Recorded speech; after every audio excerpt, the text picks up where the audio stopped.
And now Work Matters with Julie Mann.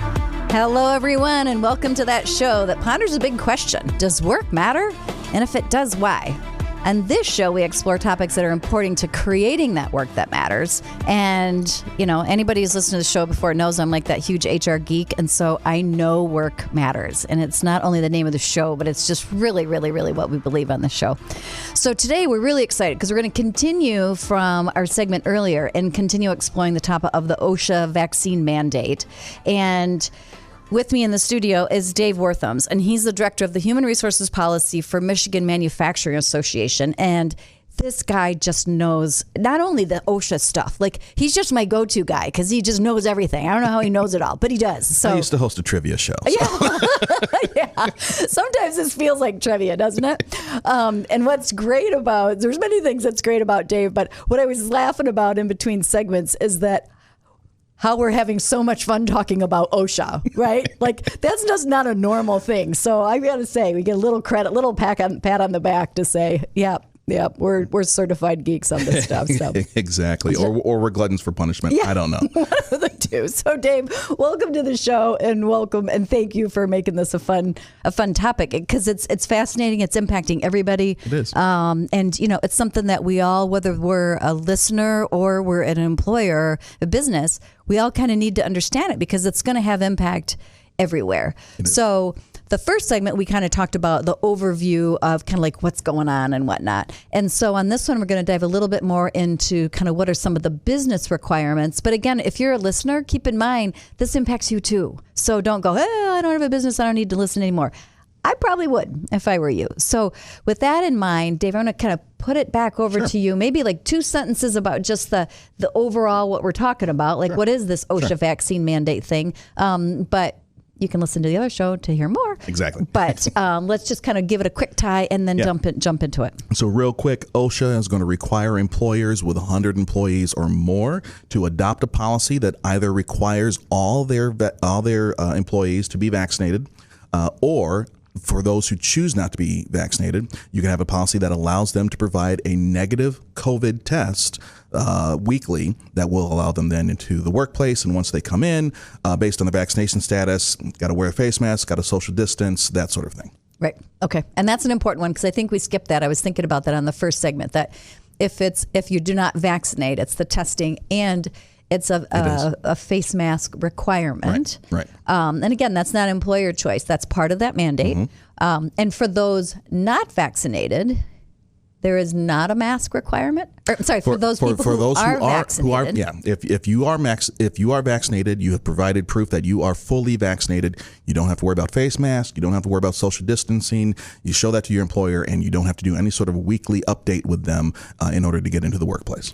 And if fully vaccinated, does that include or exclude the booster? That's another question I've heard. Is that excludes? So as long as you've had, so if you're doing the Moderna or the Pfizer shots, if you got those 2 shots, or if you did the Johnson & Johnson 1 shot, takes care of it all, you are considered fully vaccinated under this rule. The booster's just icing on the cake. Perfect. Great. Yeah, that's another one I've kind of heard on. Okay, so let's think about, so we talked on the first show that there's the December 6th requirements, and then there's January 5th, requirements.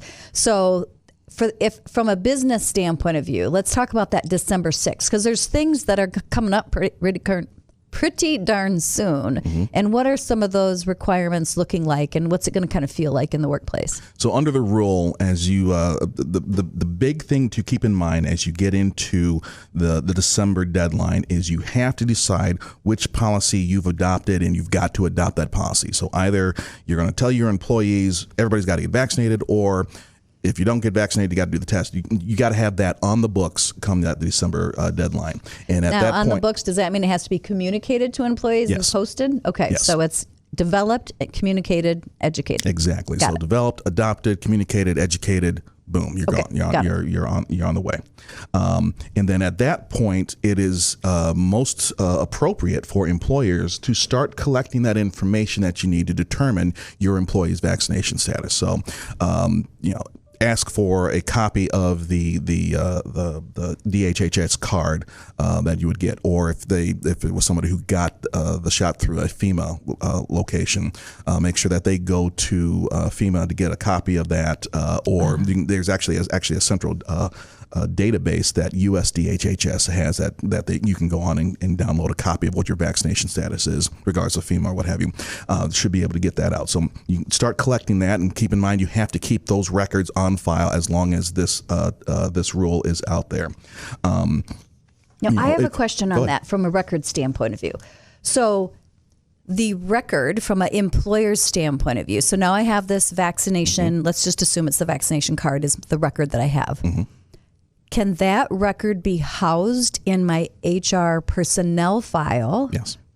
Not in a medical file? Yes. It is one of those things that is not directly HIPAA covered under HIPAA. HIPAA is one of those things that require additional security, additional protection if you are collecting medical records and you're a doctor, or you're providing a medical service, or you're providing an insurance. You're like you are actually Blue Cross Blue Shield, or what have you. But for employers, it's just part of the regular employee record. And while you should to keep from something weird happening, if someone should like break in and try to get documents for purposes of faking someone's ID, maybe have that under lock and key, but it's not anything that you have to have as a separate thing or anything like that because like of HIPAA. I-9s, I don't have to have a separate binder. You don't have to do that. Okay. Yeah. So that's one of those things that doesn't fall directly under HIPAA because unless you're a doctor, right? Doesn't apply. Oh my gosh, that's great. Because I kind of was reading that the other way. I was like, I'm questioning if that needed to be a separate document. Sure. So I can just keep that in my HRIS system or in my personnel files. Right. Okay, Right. Perfect. All right. Sorry, I interrupted you there. Yeah. Go ahead. Not a problem. And that, again, I'm going to throw my caveat. You always want to make sure that you are being consistent with what works best for you. So if your policy that you've crafted says, no, we'll keep these things separate, then continue to follow that. Because, as long as that applies to everybody, you're always safe in doing that. So follow do what makes the most sense for you. Just recognize you are not required to keep that separate. Okay. Perfect. That's really helpful. Okay. Yeah. All right. So we've got to have our policy. We've got to adapt it. We've got to communicate it. We've got to get it in place. Yeah.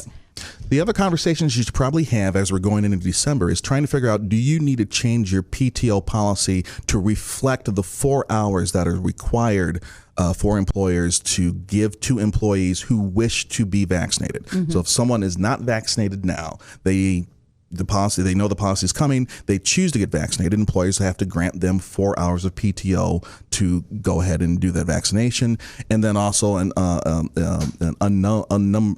undefined number of hours for handling any negative reaction to that vaccination. So do you need to update your PTO policies? This is probably a good time to have that conversation to make sure that you are in compliance with the OSHA ETS. And the PTO 4-hour requirement is if your current practice is, let's say your current practice is that you get 80 hours. Right. Do I have to give 4 in addition, or do I say I'm already giving you 80, so therefore you have sufficient enough PTO to take that 4? That's something that we're trying to get our hands around. Yeah. For those folks who have like a sick pay type of structure in addition to PTO, what we're finding is that you may need to add just 4 hours to that sick pay bank. Okay. If you have a more broadly general PTO policy, it may already be covered, but I'm actually having a meeting with my OSHA and Sean Egan to help me talk me through that next week, and I'll have an answer. Okay. Will you share it? I will be glad to. Look for an email, or just bring back in the studio, because this is an awesome studio. I know, by the way. isn't this just so fun? It's just such a fun time. Yeah, I think we should do that. Okay, so that's good to know, because I was reading that vaccination status wrong, but by December 6th. Employers are required to have that record. So if your employer starts hounding you, I need this copy, I need this copy, I need this copy, it's not, they're not just being curious. They're not stalking you. They're really saying, need it. I need this. Otherwise my OSHA, they're going to beat me up, and I really don't want to be jumped in the street as I'm going over to House Bigby. Right, Exactly. Okay, so everybody, that's why I said there's parts of this that's important for the listener too, is that you have to provide that. So if you don't have a copy, get your copy, because you're going to have to provide that to your employer so that they could be in compliance and not get in trouble. Right? Yeah. Let me also add one other thing that I didn't mention this in the previous segment, but I think it's very important. The other important thing about December is that's kind of the census date, shall we say, of how do I determine if I have 100 or more employees or not? Well, that's what the December date's all about. And if you have 100 more employees in that date, you're considered to have 100 more employees. What happens if I decide to drop down to 80? Mm-hmm. Well, under this rule, once you're at 100, you are at 100 for life. Oh, really? That was going to be my next question. So for those retailers who are thinking about hiring temporary staff to help get through the holidays, because quite often you'll see something like that. Right. Let's say you're at 80 today. You hire 21 people to help you get through Thanksgiving and Christmas, and then get to January. All right, those 21 people disappear or whatever. Mm-hmm. In terms of OSHA and my OSHA, the way that they will look at this, they'll go, well, you were at 100 after December 5th, or sorry, December 6th. Right. You will continue to think that you are at 100 as long as this rule is in effect. So is that inclusive of then employees and any temporary staff that you have? Yes. So anyone that is temporary, anyone is working in your brick and mortar. Right. And contractor, temporary. And temporary employees, contractors would not fall under this. Okay, all right. But temporary employees would, and whether they're in your brick and mortar store or whether they're working remotely. If at any point you have 100 or more employees after December 6th, you will be considered to be someone who has 100 employees, regardless if you only have 75 on your payroll tomorrow. Okay, that's good to know. So, and remote, even though they're not covered on the vaccine mandate and that protocol, they are included for the 100 count. Exactly. For the purposes of determining if you are an employee that falls under this, regardless if they're in the brick and mortar, regardless if they're working remotely, regardless if they're working in another state. Okay. If it's corporate wide, if you count up anyone who's on your payroll corporate wide and you break a 100, then you are considered to be someone who falls under this ETS, as long as that ETS exists. Okay. So we've got like 2 more minutes. Sure. And I want to get to just one last question. So one comment for confirmation and then one quick question. Okay. So if employers don't do this, and again, if you're like, why are they hounding me on this? There's penalties for the employer, correct? There are. Like financial penalties. There are. Right? There are. So in Michigan, the penalty is, I want to say it's $6,000 per violation per day. Ouch. And so while that's an ouch, be glad that you're in Michigan, because if you're in one of those states that don't have a state agency that enforces OSHA, then that gets up to be $14,000. Yeah, because it was like 13,636 or something like that. Again, I worked in government, so we always round it. So basically, if you are in a state where it's OSHA directly enforcing things, they can fine you up to $14,000 per incident per day. Okay, I wanted to confirm that. And then the federal contractor thing. Let's have that be our last little quick topic. So if I am a business and I am a federal contractor or a federal subcontractor, then fill in the blank. You have to have all of your employees vaccinated. There is no exemption for testing. There is no exemption for remote work or anything like that. If you are a federal contractor. Of $1? Of $1. Okay. Of 50 cents. Okay. Or a penny, I suppose. Okay. But if you are a federal contractor or a federal subcontractor, your federal contract, when that comes up for renewal, if you're currently on one, or if you're going to sign a new one, that will require you to have all of your employees, regardless of their location, vaccinated. Wow. Okay. That's another great one.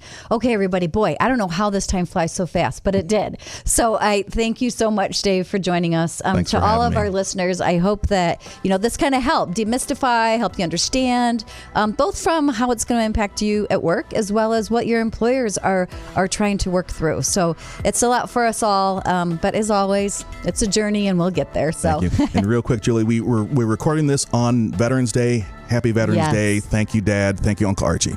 Thank you, my dad, too. Thank you for bringing that up. All right. Take care, everyone. And to all of our listeners, let's transform today. Let's have an impact on tomorrow. And until next time, let's make work matter.